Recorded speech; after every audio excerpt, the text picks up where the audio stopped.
Hello hi friends नमस्कार जय जगन्नाथ आपण स्वागत करुच्ची आपण फेवरेट चैनल अपडेट ओडिशा को।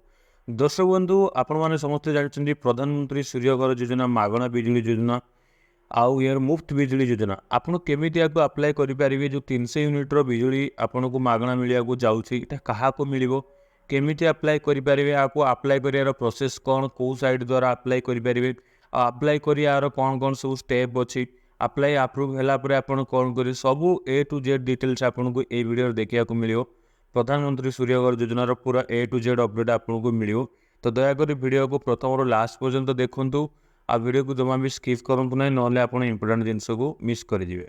दर्शक बंधु आपण मानक स्वागत करुच्चे आम चैनल को जो भाई और भौणी मैंने आम चैनल प्रथम कर आम चैनल को लाइक शेयर एंड सब्सक्राइब करूँ साइड में बेल आइकन को दबाई ऑल नोटिफिकेशन को ऑन कर दिंतु।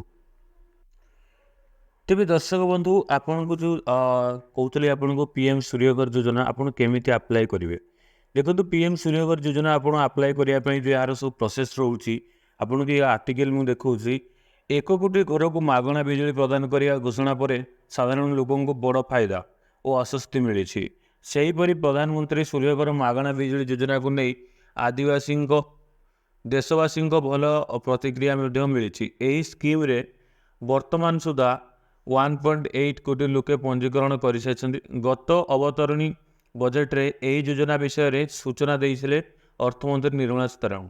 दर्शक बंधु आपने समस्ते जानते यही जो स्कीम अच्छी ये जो योजना अच्छी यही योजना रे ऑल ओवर इंडिया लोक मानू प्राय गोटे गोटे लोक ही यही योजनार लाभ नहीं पारे माने गोटे गोटे लोक ही योजनार लाभ नहीं पारे किंतु आमर इंडिया पॉपुलेशन आप देखिए 1,40,00,000 थिला लास्ट किंतु एबे आहरी बढ़ी जाइए से परिप्रेक्षी कौ 1 कोटी लोक इलिजिबिलिटी होती कौ क्राइटेरिया जाऊँगी से सब डिटेल्स आप आगू देखिपारे। यही योजना अनुसार छाତରେ सोलार प्लांट लग 1 कोटी घर छात उपर सोलार प्लांट लगे जहाँफल प्रति मासरे 30 किलोवाट पर्यंत मागणा फायदा उठाई पारे हिताधिकारी।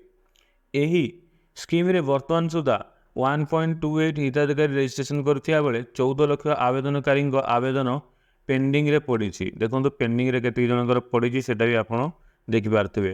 तबे बहु पूर्वरु यह लोकंक पई बाहर करा जाइथिला किंतु अधिक टंका थिबारु याको केही नेउ नथिले किंतु एबे सोलार पैकेज सोलार पैनल पिछा 60 रु 75 हजार सब्सिडी मिलिया परे लोकंक तीव्रता बढ़ी सेही बळी या पूर्वर भी सरकार सोलार पैनल देइथिबा जहाँ ना रही पीएम सूर्य उदय योजना यही दुई योजना सम्मान हेले यार सब्सिडी एवं बढ़ा जाए देखो यार जो सब्सिडी रोचे पाखापाखि आप 60 रु 65 78 हजार पर्यंत आपड़ सब्सिडी नहीं पारे आई योजन आप भल गोटे लाभ भी करें।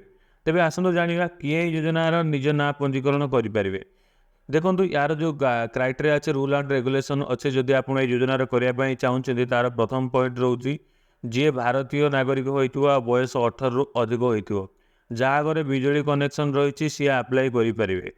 यह सह आपण निज घर हेबा दरकार जोटी गोटे छात होता दरकार आपण पूर्वर सोलार पैनल सब्सिडी नहीं नथिबा दरकार जदि आपण यही सब नियम रे फिट होती तेबे आपण निज गाँ निज ना पंजीकरण करेंगे क्यों भाव पंजीकरण करेंगे आपको जन दिया सरकार को जो ऑफिशियल वेबसाइट अच्छी पीएम सूर्यघर योजना gov.in जो अच्छी साइट से साइट रे क्लिक करेंगे यापर आपन को रूफटॉप सोलार पैनल ऑप्शन देखा मिल जो आपन को राज्य जिला बाछिया पर आपण भरुवा इलेक्ट्रिसिटी बिल भरुवा कंपनी आपण को अकाउंट नंबर को एंटर करने को पड़ो यापर आपण ईमेल आईडी देवा पड़ो सेटारे क्लिक कले आपणकर रेजिस्ट्रेशन हो देखो रेजिस्ट्रेशन करने पीएम सूर्यघर योजना को जी से आपको ये सब प्रोसेस जोटा कहली से करेंगे यापर लॉगिन है आपड़ यही पेज टी खोलीज से पेज रे निजर details current electricity company details आपण जोगाजोग पुणी भरवा को पड़ो यापर आपणकर 2 रु 3 मास पुराना बिल को एठारे भरवा को पड़ो यापर निजर लोकेशन अपडेट करने को पड़ी था जो सोलार पैनल टी लगाईदेवे शेष में आप निजर बैंक अकाउंट डिटेल्स देवा जो सब्सिडी टंका आसो यही आधार रे ଆପଣ ଆବେଦନ ପଞ୍ଜୀକୃତ ହୋଇଯିବେ ଏବଂ ଆପଣଙ୍କ ଇମେଲରେ ସରକାରଙ୍କର ସୂଚନା ଆସିଯିବ। ପରେ ଆପଣଙ୍କ ସୋଲାର ପ୍ୟାନେଲ ଲାଗିଯିବ। ଆଉ କିଛି ଦିନ ପରେ ଏହା କାମ ମଧ୍ୟ ଆରମ୍ଭ ହେଇଯିବ। ଏହିପରି ଥିଲା ଆପଣଙ୍କର ଯେଉଁଟାକି କେମିତି ଆପଣ ଆବେଦନ କରିବେ। ଆଉ ନିବେଶ ଏବଂ ସବସିଡ଼ିର ଗଣନା ଯେଉଁଟା ମାନେ କେତେ ଟଙ୍କାରେ କେତେ କିଲୋୱାଟ୍ର କେତେ ସବସିଡ଼ି ମିଳୁଛି ସେ ଭିତରେ ବି ଆପଣଙ୍କୁ ଡିଟେଲ୍ସ ଜଣାଇଦେବାକୁ ମୁଁ ଚାହିଁବି। ଯଦି ଆପଣ ନିଜ ଘରେ 2 କିଲୋୱାଟ୍ ଛାତର ସୌର ସଂସ୍ଥାପନ କରିବାକୁ ଚାହୁଁଛନ୍ତି ତେବେ ୱେବସାଇଟ୍ରେ ଉପଲବ୍ଧ କାଲକୁଲେଟର ଅନୁଯାୟୀ ୱେବସାଇଟ୍ରେ ଗୋଟେ କାଲକୁଲେଟର ଅଛି, ତାକୁ ଆପଣ ସେଠି ଆପଣଙ୍କୁ କେତେ କିଲୋୱାଟ୍ର ଅଛି ସେ ଅନୁସାରେ ଆପଣ କାଲକୁଲେଟ୍ କରିପାରିବେ। ମୋଟ ପ୍ରକଳ୍ପର ମୂଲ୍ୟ 47,000 ଟଙ୍କା ହେବ, ଯେଉଁଥିରେ ସରକାରଙ୍କ ତରଫରୁ 18,000 ଟଙ୍କା ସବସିଡ଼ି ଦିଆଯିବ। ଏହି ଉପାୟରେ ଗ୍ରାହକଙ୍କୁ ଛାତର ସୋଲାର ସ୍ଥାପନ ପାଇଁ 29,000 ଟଙ୍କା ଦେବାକୁ ପଡ଼ିବ। ନିଜ ହାତରୁ ବି କିଛି ପଇସା ଆପଣ ଲଗାଇବାକୁ ପଡ଼ିବ।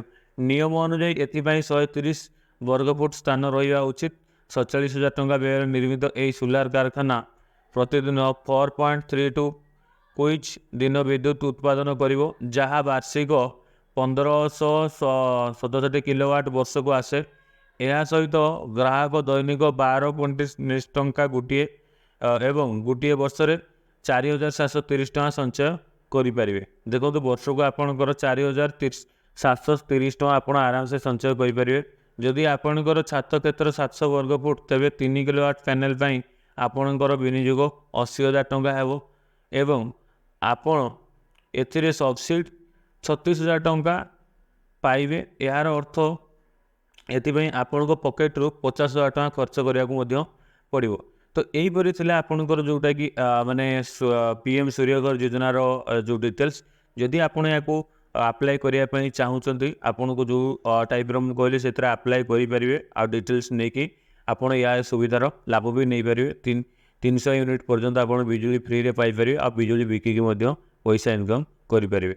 ଆଶା କରୁଛି ଦର୍ଶକ ବନ୍ଧୁ ଏ ଭିଡ଼ିଓ ଆପଣଙ୍କୁ ଭଲ ଲାଗିଥିବ। ଯଦି ଭଲ ଲାଗିଛି ଭିଡ଼ିଓକୁ ଲାଇକ୍, ସେୟାର ଆଣ୍ଡ ସବସ୍କ୍ରାଇବ୍ କରନ୍ତୁ। ସାଇଡ଼୍ରେ ଥିବା ବେଲ୍ ଆଇକନ୍କୁ ଦବାଇ ଅଲ୍ ନୋଟିଫିକେସନ୍କୁ ଅନ୍ କରନ୍ତୁ। ଆଜି ପାଇଁ ରଖିଲି।